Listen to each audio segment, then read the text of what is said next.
So I just moved to Chicago. Long story short, I will try to make it brief as possible, but I just moved up here to pursue a career in acting. I've been acting since I was like 12, 13 years old, and it's something I've always wanted to do, but I've always ran the thrift store, and I always got so busy with work and everything that I never actually made the jump to do anything. But I recently just made the jump, and I moved to Chicago, Illinois, to pursue a full-time career in acting. But I got a part-time job at a antique map, vintage poster seller, everything that's paper related. I now run the social media side of it, as I did back in the thrift store, but I'll just show you around where my new spot is. It's really cool and has some really cool pieces, and I'd love to show it out. This is the view. Isn't this phenomenal? This is so cool. Some of these maps are so old and antique. Like, here's the first issue bird's eye view of Chicago, and there's a QR code, and you can scan that and hear a little bit more about that. And then this map's over here is one of the old ones. It's a map of Chicago from 1833, but it was printed in 1932.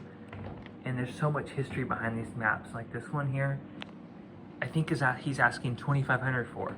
Sammy's the guy that owns it, and he runs this place, and he does all these maps. He curates all of them, and he knows all the history behind all these maps, and then there's some prints and stuff like that. Like here's an old map of Paris from 1763.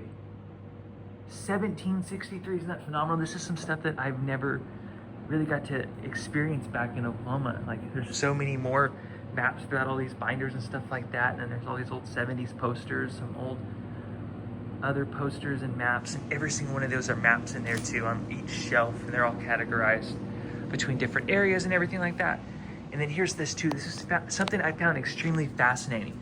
This is a map from 1613, and as you can see, there's so much like in Africa, because their main deal they were trying to do was to sell atlases. They weren't trying to be like factually correct or anything, so they would just try to sell atlases, and as much information as they could put on a map, the better they would sell. Like here it shows there's like 3 lakes that don't exist there, and then also they made up like this story about this, I'm trying to get it to focus, Christian king that lived in the middle of Africa.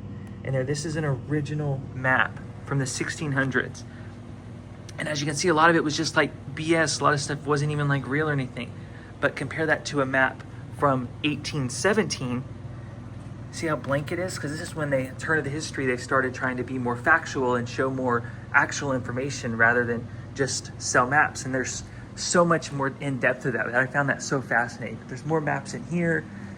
Whole bunch of vintage maps. There's so much history behind maps. Here's some old propaganda maps and some other more propaganda and some American Christmas ones we had set up. And then here's an extremely old map up here of America from 1849, and it's an original. All these are originals in here, which is insane. And then down in there, there's more maps, and they're all categorized. There's some fascinating pieces in here. These are real cool. These Sanborn maps are insurance maps of insurance back in the, like this is how people would insure buildings in Chicago. And as you can see, like the papers are all rippled and stuff like that. That's because they would always add more. So anytime a building would do any add-ons or anything, they would just update the book by like pasting it over on top of it with like glue and doing that. And some old prints from some old magazines in the late 1800s. A whole bunch of war propaganda posters in here. Some other little wall maps. But this is probably the best part of all this right here, is the view. The whole view is downtown Chicago. It's beautiful. You just look around the hardwood floors.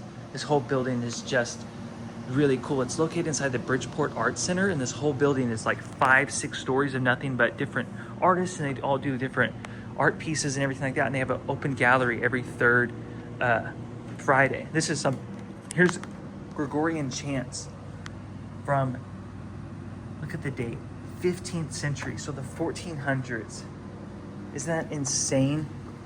Look at those. And they're like in great condition from being what, 600 and something? Was that 600 years old? There's more maps and everything. There's so many different maps in here. Map from 1836. Map from 1868. And it's so interesting, some of the history on these maps, like 1868 Oklahoma, back where I am, it's just Indian territory. It's not even like Oklahoma yet, which is really cool that it's an original map from then, describing the stuff going on then. But yeah, I made the jump, moved up here to Chicago, and I got a job here. So I'm gonna be doing this on the side while I pursue my career in acting, but I'd say this is a pretty awesome little part-time job, right? Just the view in here alone and just the paper and the history, because that's what I loved about reselling at the thrift store, was like the history of pieces. And now I get to work alongside some amazing actual pieces of history from everywhere from the 1400s up until like today. It's some of the coolest pieces. Marshall and Field was Chicago's rebuttal against New York's Macy's. But then like, see, it says June 1940, but see like all those like layers that shows like every single elevator shaft, every single staircase, just every single thing about the building for insurance underwriters to need to know. They would have these books. But anyways, years later, I don't know the exact history, exactly when it happened, but Macy's ended up buying Marshall and Field department store building and then put a Macy's in there. But it was like Chicago's version of Macy's, and it's really cool because on the side of the building it still shows like Marshall and Field downtown. I'll have to post a video of that when I go throughout downtown and show it off. That's just some of the fascinating pieces here.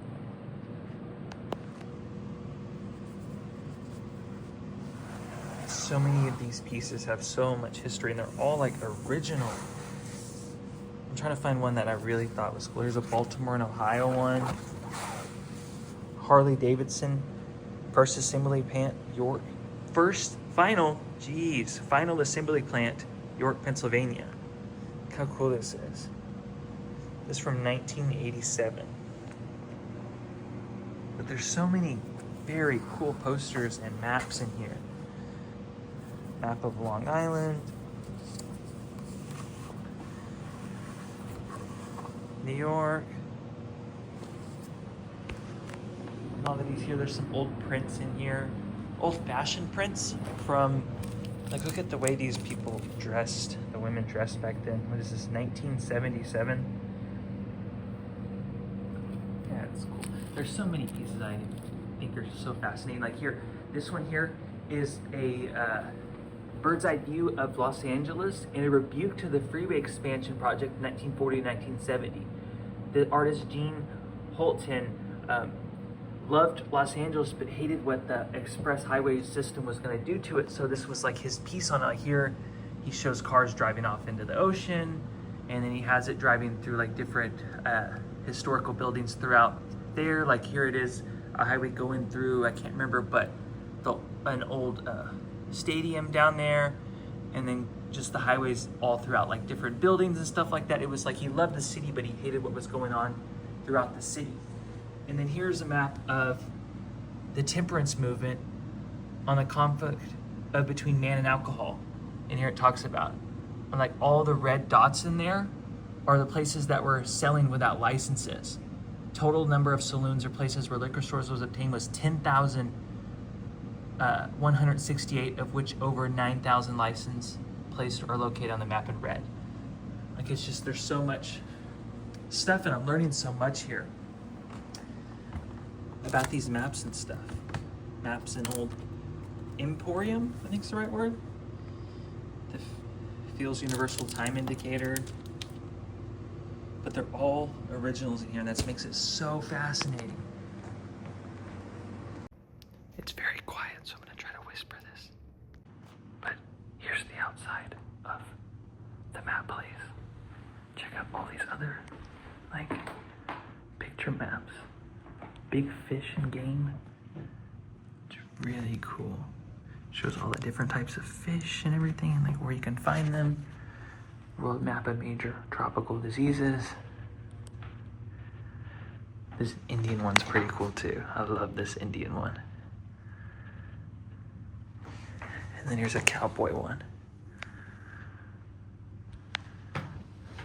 Thanks for watching. Videos are going to be a little different from now on. I'm not going to be buying as many storage units as they were before. I'm still going to be buying some storage units, just not as many, because I don't have room to I don't have a 20,000 square foot warehouse up in Chicago. I wish I did. I'd love to have a store up here, but I don't. And my main goal is to try to pursue a career in acting. That's why I came here, but I'm still gonna be doing some stuff. I'm gonna be showing you around my job here at the Antique Map, the Vintage Map Shop, New World Cartographic, and show you some of the cool things we find and some history about some pieces. I'm gonna show you around Chicago. There's a lot of thrifting I do up here, a lot of reselling, so I'm gonna be doing some of that, and just taking you along, showing you my life up here and trying to become an actor in Chicago and have a really cool job at this Antique Mac place and doing other stuff on the side.